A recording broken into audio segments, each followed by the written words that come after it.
Em nome do Pai, do Filho e do Espírito Santo. Amém.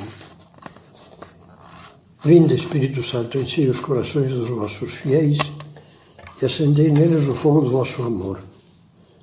Enviai o vosso Espírito e tudo será criado, e renovareis a face da terra. Vamos entrar na segunda meditação desta nova série sobre o valor das dificuldades.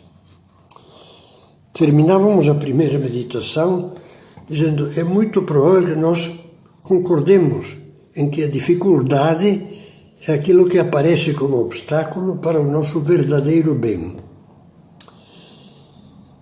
E talvez, dizia ao terminar aquela primeira meditação, talvez não seja tão verdadeiro isso de que aparece de repente. Já dizia, às vezes algumas sim, mas muitas vezes não aparece de repente. É fruto de algo que estava errado. Não aparecem de repente, não são um verdadeiro obstáculo. E não atrapalham, se nós não queremos, o verdadeiro bem. Vamos pensar agora na relação entre o ideal e o bem. E procuremos estar atentos e pensar em oração, pedindo a Deus que nos ilumine. Qual é, na realidade, o nosso verdadeiro bem? Não há dúvida de que o conceito que temos do bem depende sempre do ideal que norteia a nossa vida. Para um materialista que reduz a existência à satisfação dos desejos, o que é gostoso, o que eu quero, o bem é aquilo que simplesmente o satisfaz, mesmo que arrebente com os outros. Aquilo que lhe dá prazer, mesmo que acabe sendo um prejuízo para os demais. Quantas vezes não tem acontecido que o egoísta sentimental e sensual, ou a egoísta sentimental e sensual, para satisfazer os seus desejos, atropelaram de uma maneira lamentável o marido ou a mulher e os filhos, e os deixaram numa situação agoniada. Eu quero viver a minha vida. E não se dão conta de que a sua vida são os filhos, é a esposa, é o marido. Mas isso veremos depois. Para o cristão, o bem, a verdadeira realização de si mesmo, não é a satisfação do egoísmo, do bruto egoísmo, mas aquilo que a doutrina católica denomina com muita precisão o bem da virtude. O amadurecimento das virtudes, com a ajuda de Deus, é o que realiza o autêntico bem do ser humano e por isso mesmo faz arraigar nele uma felicidade cada vez mais profunda, cheia de paz e de plenitude interior. Se alguém duvida disso, leia as vidas dos santos. Quando conseguimos adquirir esta perspectiva cristã, as dificuldades começam a encarar-se de uma maneira diferente daquela do egoísta. Já de início podemos fazer uma descoberta muito, muito interessante, que depois a experiência se encarregará de confirmar. Em si, não existem dificuldades que sozinhas, sem a nossa cumplicidade, possam atrapalhar o bem da virtude. Podem atrapalhar coisas materiais, podem atrapalhar a saúde, sei lá, mas o bem da virtude, não.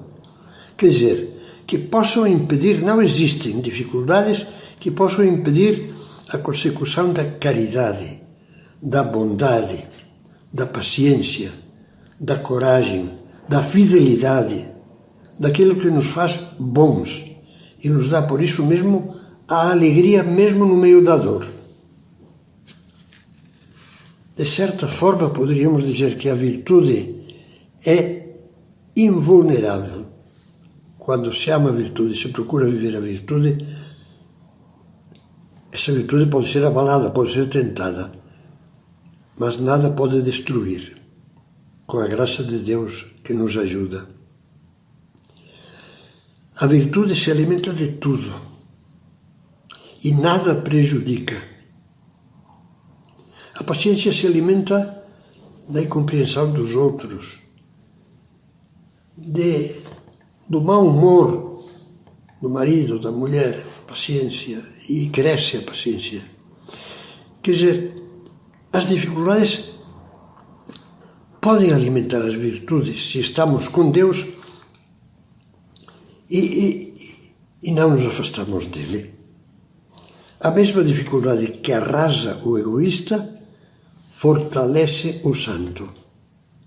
Santo Agostinho dizia que o mesmo fogo faz brilhar o ouro e fumegar a palha.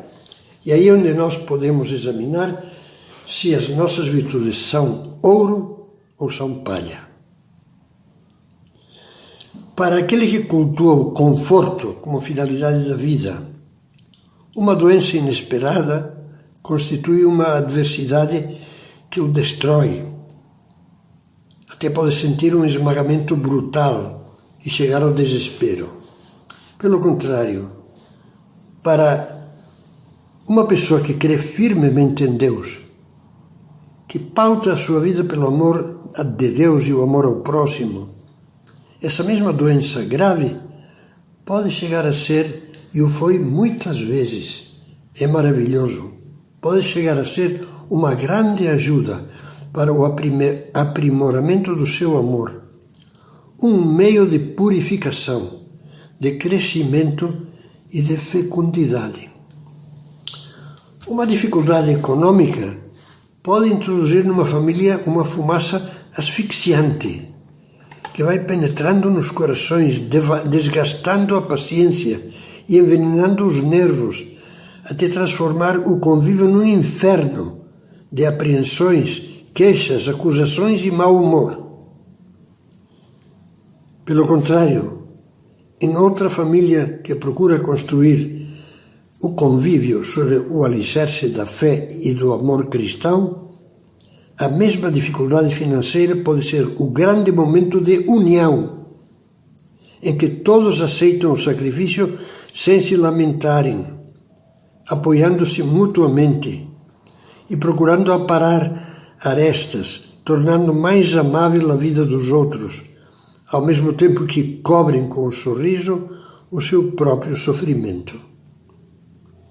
Como se pode então dizer que as dificuldades devem ser encaradas como um obstáculo para o bem? Para que bem? Quando temos a consciência clara de que o verdadeiro bem se encontra na virtude, percebemos que a virtude só pode ser minada, só pode ser explodida pela nossa infidelidade pessoal e não pelas dificuldades. Ao contrário, as vidas dos santos nos dizem com toda clareza que as dificuldades podem nutrir a virtude, fazê-la crescer, de modo que, em vez de aparecerem como obstáculos, se mostrem como meios para o autêntico bem moral.